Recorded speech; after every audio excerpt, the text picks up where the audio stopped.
즐거운 라디오, 엔비디아의 암 인수 결정, 중국이 결국 막아서나 이 주제에 대해서 한번 말씀을 드려보겠습니다. 좋아요, 구독 한 번씩만 정중히 부탁드리면서 시작합니다.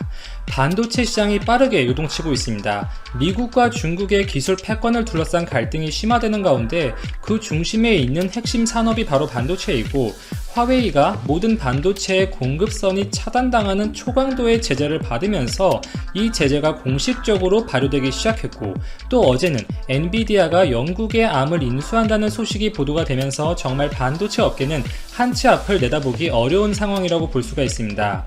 엔비디아와 암의 인수 소식은 전 세계를 깜짝 놀라게 할 만한 소식이었는데요. 당초 빠른 시간 안에 매각이 어려울 것으로 판단되었던 영국의 암을 엔비디아가 전격적으로 인수하기로 결정하면서 말 그대로 반도체 공용 업체가 탄생한 것이라고 볼 수가 있습니다.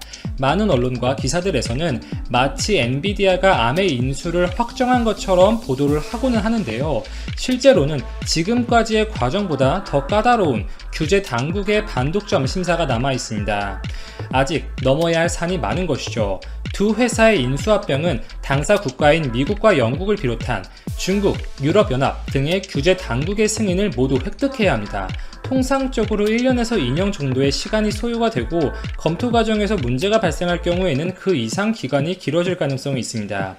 고도의 기술이 국경을 타고 넘는 과정이고, 많은 국가와 기업들의 이해관계가 첨예하게 얽혀 있다 보니 반독점 심사에서 브레이크가 걸리고 사업이 엎어지는 경우가 굉장히 많은데요. 이번 심사에서도 그 중심에, 그 배후에 중국이 있을 것으로 생각이 됩니다. 이미 중국은 한번 인수합병을 거하게 파토시킨 전례가 있었죠. 2015년으로 거슬러 올라가서 미국의 퀄컴이 네덜란드의 반도체 기업 NXP를 440억 달러, 현재와 비슷한 규모죠. 대략 50조 원이 넘어가는 금액에 인수하겠다는 내용의 계약을 발표했었지만, 중국이 독점 금지 규정을 위반했다는 것을 근거로 삼으면서 승인을 하지 않았습니다. 결국 퀄컴은 인수가 무산되었고 수수료만 20억 달러 이상을 지불한 것으로 알려져 있습니다. 뿐만 아니라 어플라이드 머터리얼즈와 도쿄 일렉트론이 2013년에 합병을 추진한 적이 있었는데, 이 역시도 시장 독점에 대한 우려로 무산된 바 있었습니다. 이렇게 인수 합병을 하는 기업들 간의 상호 계약에서 끝나는 문제가 아니라 규제 당국들의 최종 승인을 획득하여 인수 합병 절차가 마무리가 되는 것인데요. 우선 영국과 중국은 아무래도 반대의 의사를 표출할 가능성이 높겠죠. 암은 아시다시피 영국에 본사를 둔 기업입니다. 영국 정부 입장에서는 암을 영국 방위산업의 주요 공급 업체라고 생각하기 때문에 암이 다른 국가, 미국에 넘어가는 것이 탐탁지 않은 것이 분명 사실이겠고, 아무래도 자국의 연구 인력이나 기업 자체가 미국으로 이전하지 않을까 하는 우려가 클 수밖에 없습니다. 영국의 본사는 계속 유지하고 특정 비율 이상의 고용을 보장하는 등의 많은 조건을 요구할 것으로 예상이 되고 있고요. 과거에 암이 일본 손정희 회장이 이끄는 소프트뱅크에 인수되었을 때만 하더라도 소프트뱅크는 반도체 기술 기업이 아니기 때문에 반독점 규정에서 자유롭다는 측면이 결정적으로 작용을 했습니다. 그러나 엔비디아는 경우가 조금 다르죠. GPU 시장을 리드하고 있는 최고의 반도체 기업인과 동시에 현재는 GPU를 넘어서 자동차, 인공지능까지도 사업의 영역을 확장시켜가면서 반도체의 최신 트렌드를 이끄는 기업으로 불릴 만큼 성장을 했습니다. 특히 GPU가 인공지능이나 자율주행을 구현하는 데 있어서 필요한 핵심적인 반도체로 인식되기 시작하면서 엔비디아의 가치는 말 그대로 폭등을 했죠. GPU에 더해서 암이 가지고 있는 압도적인 모바일 AP의 설계 능력을 바탕으로 다양한 산업에서 발을 넓힐 수가 있을 것으로 생각이 됩니다. 물론 젠슨 황 엔비디아의 CEO는 지속적으로 이를 의식하는 형태의 발언을 하고 있습니다. 엔비디아와 암은 서로 다른 영역에 속하는 기업이다. 가령 엔비디아는 GPU를 전문으로 하는 업체이고 모바일 시장에서는 영향력이 미미한 기업이라고 볼 수가 있는데, 스마트폰 AP 시장에서 암의 설계를 기반으로 출시되는 제품은 95% 이상입니다. 이렇게 엔비디아와 암의 사업 영역이 완전히 다르다는 주장을 하고 있습니다. 엔비디아의 입김으로 암의 중립성이 훼손되는 일은 절대 없을 것으로 약속한다 등의 이야기를 하고 있는데요. 사실상 100% 믿기 어려운 대목입니다. 암의 지난해 기준 매출은 19억 달러, 대략 2조 2천억 정도입니다. 매년 증가하는 추세에 있느냐? 그렇지도 않습니다. 2017년에도 18억 3천만 달러의 매출을 보였습니다. 2조 원 안팎으로 유지가 되고 있는 것이죠. 손익만 따지면 훨씬 더 적을 것입니다. 암의 주 수입원은 암 아키텍처에 대한 라이센스 비용이라고 볼 수가 있습니다. 이러한 시장에서 광범위한 지배력을 갖기 위해서는 라이센스의 비용이 저렴해야만 하는데요. 암은 삼성이나 인텔, 퀄컴 등의 다른 반도체 기업들과는 다르게 칩을 직접 설계해서 판매하지 않기 때문에 이러한 독특한 사업 구조상 매출이 높기가 어렵죠. 지금이야 암의 아키텍처가 대세를 이루고 있지만 향후 암과 대척점에 있는 이 잠재적인 대안으로 떠오르고 있는 오픈소스, 리스크5가 부상할 가능성도 배제할 수는 없습니다. 현재는 엔비디아가 암의 사업 모델을 유지하고 중립성을 지속시키겠다고 하고 있지만 특정 부분에서 수익성 강화를 위한 비용 인상이나 특정 업체를 의도적으로 밀어주는 혹은 특정 업체를 의도적으로 배척하는 행동들이 발생한다면 언제든지 리스크5로 흐름이 넘어갈 가능성도 있다고 볼 수가 있습니다. 분명 암의 모바일 IP 시장 지배력만 놓고 이것을 암을 사겠다는 것은 리스크가 있다는 것이고 한 해 매출이 2조 원에 육박하는 기업에게 400억 달러, 40조 원이 훌쩍 넘어가는 금액을 쏟는다. 순이익이 아니라 매출로만 기준을 잡더라도 본전을 뽑는데 20년이 이상이 걸린다는 계산이 나옵니다. 순이익만 따지면 100년이 넘어가겠죠. 즉 도무지 수직 타산이 안 맞는 장사라고 볼 수가 있는 것입니다. 결국 엔비디아는 본인들의 사업 영역에 암의 고유의 기술을 결합시켜 시너지를 내보겠다는 것입니다. 엔비디아의 GPU 그리고 암의 CPU 라이센스를 통합시켜서 CPU와 GPU를 아우르는 광범위한 포트폴리오를 갖추게 되고 이 반도체 설계와 제조를 모두 하는 기업으로 그 시장 영향력을 확대시킬 수가 있습니다. GPU 시장을 넘어서 인공지능, 사물 인터넷, CPU, 모바일 등으로 본격적으로 사업 영역을 넓힐 것으로 보여지고요. 암은 모바일 AP 설계를 전문적으로 하는 기업이죠. 여기에 엔비디아의 GPU 기술을 접목시켜서 향후 장기적으로 자사의 GPU를 일반 PCU를 넘어서 스마트폰을 포함한 더 많은 디바이스에 포함시켜서 판매하고자 하는 의지로 여겨지고 암의 수익 창출 모델처럼 엔비디아의 GPU, AI 가속기 설계 기술 등을 라이센스하고 수익을 추구할 것으로 전망이 됩니다. 그리고 엔비디아의 최근 매출 비중을 보면 기존에는 게임용 GPU, 이 지포스로 대표되는 게임용 GPU로부터 가장 큰 수익을 기록했지만 올해 상반기부터는 조금 바뀌었어요. 데이터 센터용 GPU에서 가장 큰 수익이 나왔습니다. 이 바이러스 사태를 맞아서 언택트 시장이 활성화되었고 서버용, 데이터 센터용 반도체의 수요가 폭발적으로 증가했던 영향으로 보여지고요. 향후에도 지속적으로 데이터 센터 등에서 GPU의 수요가 늘어날 것이며 결국 PC에는 GPU뿐만 아니라 CPU가 필요하죠.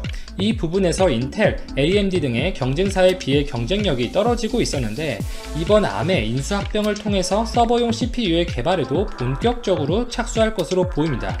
결국 당장에 보여주는 매출 수치 등만 놓고 보면 엔비디아의 이번 공격적인 선택이 이해가 가지가 않겠지만 이러한 사업 모델의 확장성, 연계 가능성을 생각하고 젠슨 황 엔비디아 CEO의 공격적인 스타일을 고려한다면 엔비디아의 이번 인수 결정은 엔비디아 입장에서 결코 놓칠 수 없는 카드라고 여겼던 것 같습니다.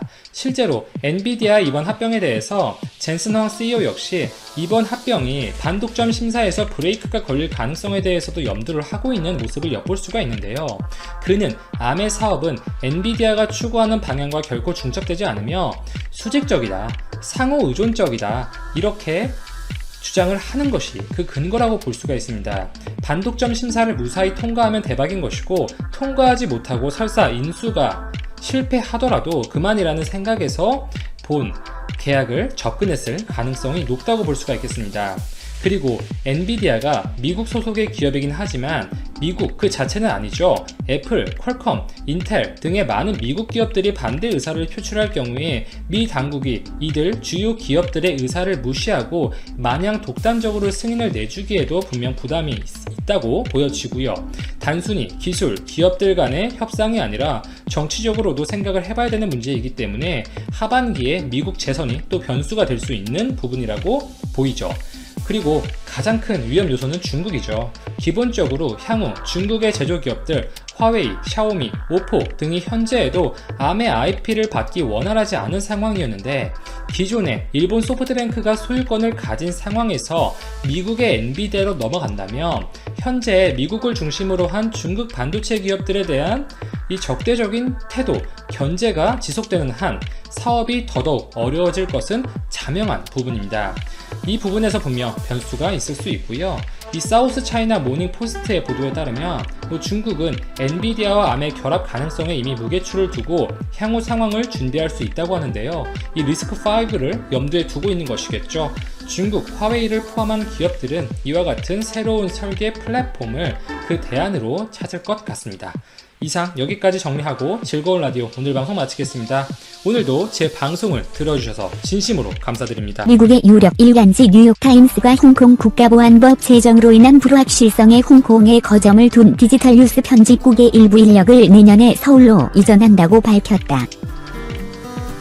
이에 홍콩에 거점을 둔 CNN과 블룸버그 통신 등 많은 주요 언론사들도 홍콩 엑소더스에 동참할지 주목된다. 14일 미 다른 뉴욕타임스가 홍콩 사무실 일부를 서울로 이전한다란 제목의 기사를 내고 중국이 아시아 대도시에서의 이를 차단하려는 노력에 박차를 가함에 따라 회사는 홍콩 소재 디지털 뉴스 운영을 한국 서울로 이전할 것이라고 밝혔다. 영국의 식민지였던 홍콩은 지난 수십 년 동안 외국 기업에 대한 도시의 개방성, 중국 본토와 근접한 지리, 자유로운 언론의 풍부한 전통에 이끌려온 영어 뉴스 매체의 아시아 허브가 되어왔다. 그러나 지난 6월 중국 정부가 통과시킨 지나치게 광범위한 홍콩 보안법은 영내 반정부와 민주화 세력을 견제하기 위한 것으로 언론 조직을 혼란에 빠뜨리고 있으며 아시아 언론계의 중심지로 홍콩의 전망에 대한 불확실성을 조성하고 있다고 신문은 꼬집었다.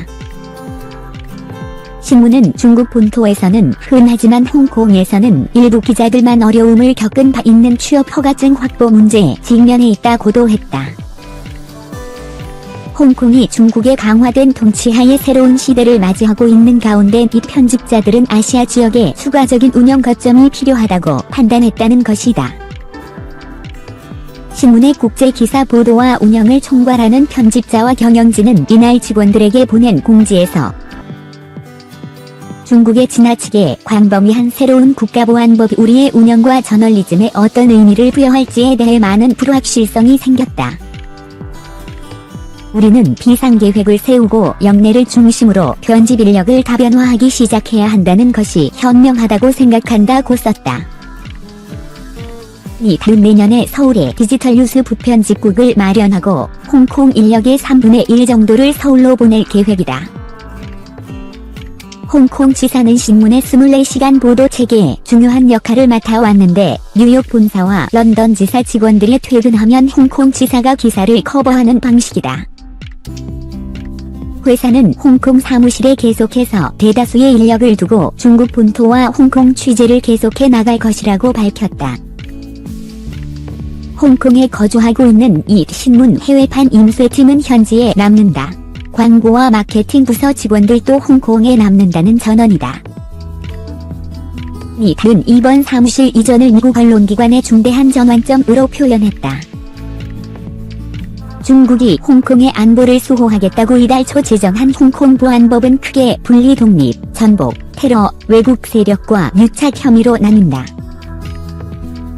최대 무기징역까지 선고가 가능한 보안법은 홍콩인뿐만 아니라 외국 개인과 단체에도 적용돼 현지에 거점을 둔 많은 외국 회사들은 불확실성에 직면했다. 언론사도 마찬가지다.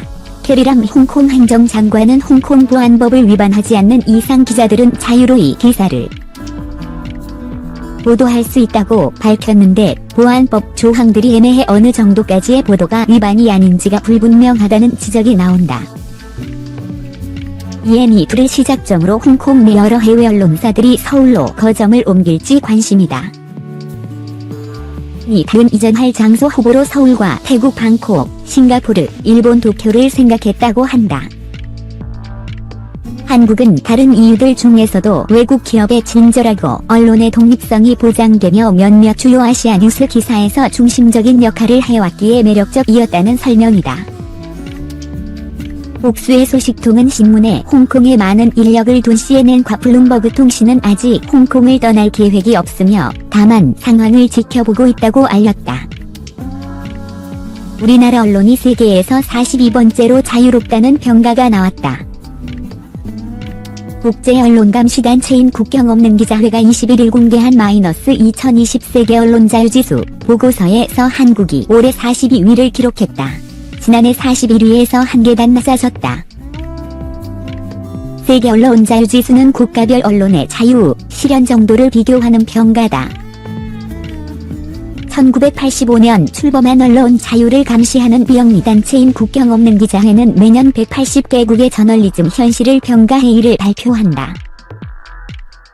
한국의 언론 자유 침해 점수는 23.70으로 지난해 0.94보다 개선됐지만 지난해 43위였던 이탈리아가 올해 41위로 추월의 자리를 내줬다. 국경없는 기자회는 아시아 태평양 지역 분석 보고서에서 민주주의가 안정된 국가들에선 정부가 언론의 자유를 억누르기 위한 구실로 국가안보를 이용하기도 한다면서 한국은 민감하다고 판단되는 정보, 특히 북한과 관련한 정보를 공표하는 행위를 무겁게 처벌하는 법이 존재한다고 했다. 한국은 지난 2006년 31위까지 올랐다가 10년이 지난 2016년 70위로 떨어진 바 있다. 이후 2017년 63위, 2018년 43위, 2019년 41위 등 상승세를 이어가다 올해 잠시 주춤한 상태다. 아시아 국가 가운데 대만은 작년보다 1순위 낮아진 43위, 홍콩은 지난해 민주화 요구 시위 과정에서 언론 자유가 위축된 것으로 평가받아 7순위 내려간 85였다. 일본은 한 단계 올라 62위, 중국은 지난해에 이어 177위를 기록했다. 북한은 지난해 북미 정상회담을 개최하는 등 개방적 제스처의 영향으로 179위를 기록했지만 올해 다시 최하위인 180위가 됐다. 세계 언론 자유지수 1위는 노르웨이가 4년 연속 차지했다. 2위 역시 핀란드가 지난해에 이어 자리를 지켰다. 이외에도 3위 덴마크, 4위 스웨덴, 5위 네덜란드, 6위 자메이카, 7위 코스타리카, 8위 스위스, 9위 뉴질랜드, 10위 포르투갈 등이 뒤를 이었다. 국경없는 기자회는 보고서에서 코로나19 사태가 언론의 자유를 위협하고 전 세계 언론에 닥친 위기를 더욱 심화할 것이라고 지적했다. 권위주의 정권의 공격으로 인한 지정학적 위기, 민주적 보장의 결여로 인한 기술적 위기, 양극화와 억압적 정책으로 인한 민주적 위기, 의심과 증오로 인한 언론 신뢰의 위기, 양질의 저널리즘을 파괴하는 경제적 위기 등 5가지 위기에 코로나로 인한 세계적 공중보건의 위기까지 더해졌다는 것이다. 크리스토프 들로아르 국경없는 기자회 사무총장은 권위주의 정부들이 악명 높은 충격적 정책을 실행할 기회로 공중보건의 위기를 이용하고 있다며 다가올 결정적 10년을 재앙으로 만들지 않기 위해선 선행한 의지를 가진 이들은 누구든 나서 언론인들이 사회에서 신뢰받는 제3자의 역할을 수행할 수 있게 이끌어야 하고 언론인들은 그러한 역할을 수행할 능력을 갖춰야 한다고 했다.